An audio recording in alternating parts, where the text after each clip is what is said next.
हमें शक हो रहा था और पूरे देश को शक हो रहा था कि इलेक्शन के सिस्टम में कोई ना कोई गड़बड़ है। लोग कहते थे ईवीएम की बात होती थी, आरएसएस के संगठन की बात होती थी,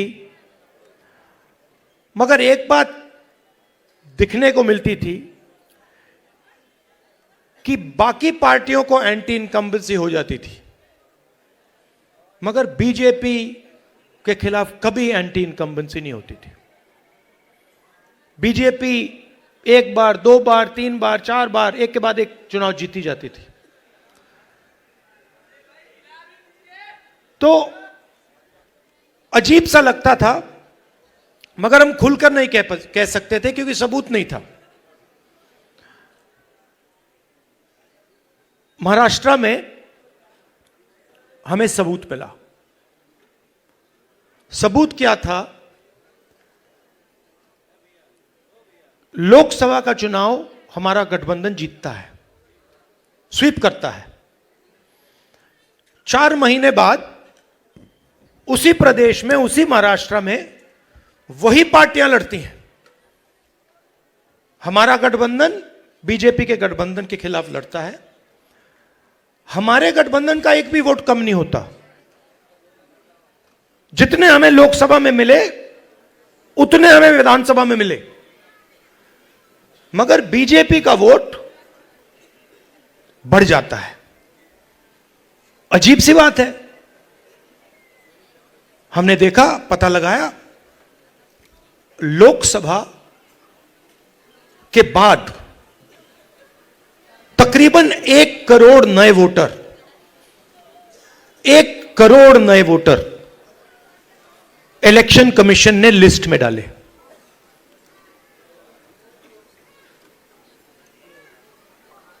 $45 लाख लिस्ट में और बाकी वोटिंग बढ़ी।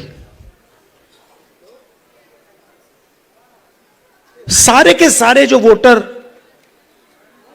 नए वोटर थे, सारे के सारों ने बीजेपी को वोट दिया। और जहां भी नए वोटरों ने बीजेपी को वोट दिया वहां बीजेपी ने चुनाव जीता। हम गए इलेक्शन कमीशन से, हमने पूछा, बताइए कौन है ये लोग, ये नए वोटर जो हैं, ये टर्नआउट जो बड़ा है, ये कौन है? हमें इनके नाम दीजिए, वोटर लिस्ट दीजिए। कहते नहीं देंगे। फिर हमने उनसे कहा, देखिए इतना वोट पड़ा है, इतना टर्नआउट बढ़ा है, 5:30 बजे के बाद इतने वोट गिरे हैं, हमें आप कैमरा दिखाइए, वीडियो कैमरा दिखाइए, वीडियो फीड दिखाइए। कहते नहीं, हम नहीं दिखाएंगे।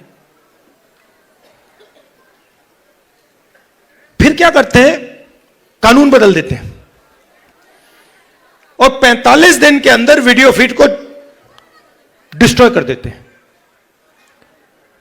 फिर हमने कर्नाटक में अपनी टीम से कहा कि देखिए, आप एक लोकसभा चुनिए और उसमें गहराई से देखिए,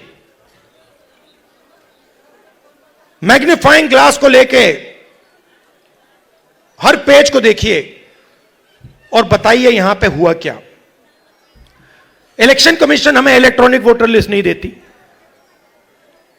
तो 8-10 फुट ऊंची बोरी कागजों की, 200-300 किलो की, हमारे 40 लड़कों ने 4 महीने 16 घंटे काम किया। वोटर लिस्ट में एक फोटो को लाखों फोटो से मिलाया, एक नाम को लाखों नामों से मिलाया, एक एड्रेस को बाकी एड्रेसेस से मिलाया, और सच्चाई निकली। सच्चाई क्या थी? सच्चाई थी कि 7 सीटें हैं बेंगलोर सेंट्रल में,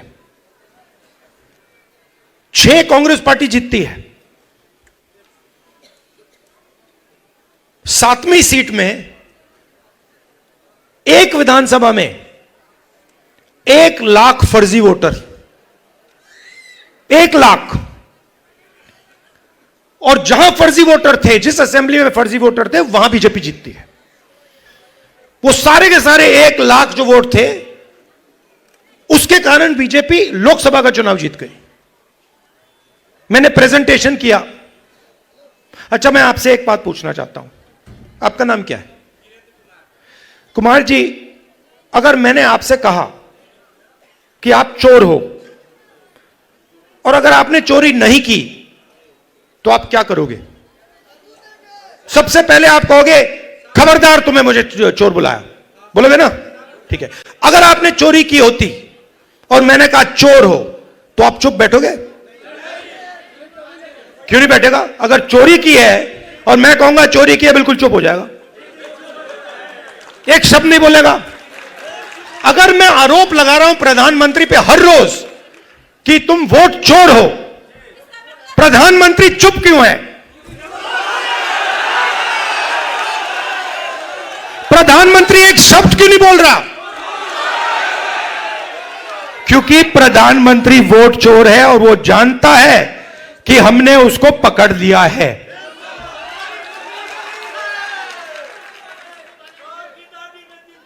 देखिए, मैं आपको एक बात बताता हूं। देखिए,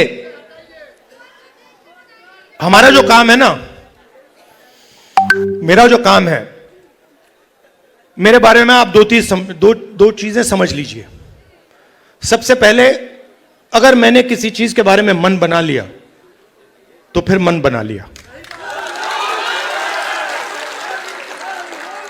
और दूसरी चीज, मैं सुपरफिशियल बात नहीं करता हूं, मैं गहराई से चीजों को समझकर काम करता हूं।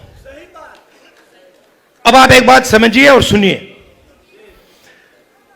जब वोट चोरी होती है, तो इस संविधान पर आक्रमण होता है। इस संविधान में लिखा है कि हिंदुस्तान के एक नागरिक को एक वोट मिलेगा, चाहे वो अंबानी हो, चाहे वो सबसे गरीब व्यक्ति हो, किसान हो, मजदूर हो, वोट एक मिलेगा। माधवापुरम में एक व्यक्ति का नाम 4-5 बार वोटर लिस्ट पे आता है। यह संविधान पर आक्रमण है और यह हम नहीं सहेंगे, यह हम नहीं होने देंगे। अब आप अच्छी तरह सुनिए, और जो मीडिया वाले मित्र हैं, इसको आप अच्छी तरह लिख लीजिए। मैं गहराई में जाता हूं। हमने जो काम माधवपुरा में किया है, उसको हम आने वाले समय में, माधवपुरा में नहीं रुकेगा वो, हम आपको दिखाएंगे, देश को दिखाएंगे।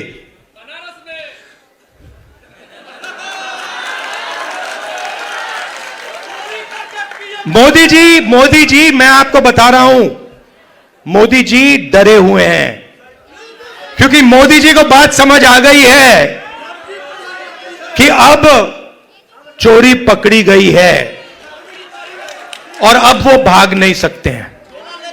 हम आपको दिखाएंगे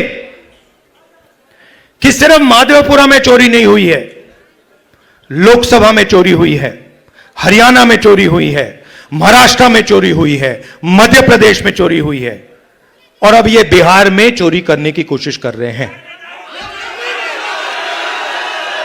और बिहार की जनता ने इनको हिला के रख दिया है,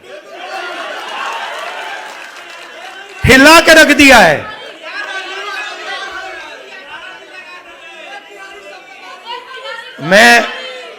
मैं 2-3 बीजेपी के, मैं सुनो, मैं भी बीजेपी के 2-3 एमपीज को जानता हूं।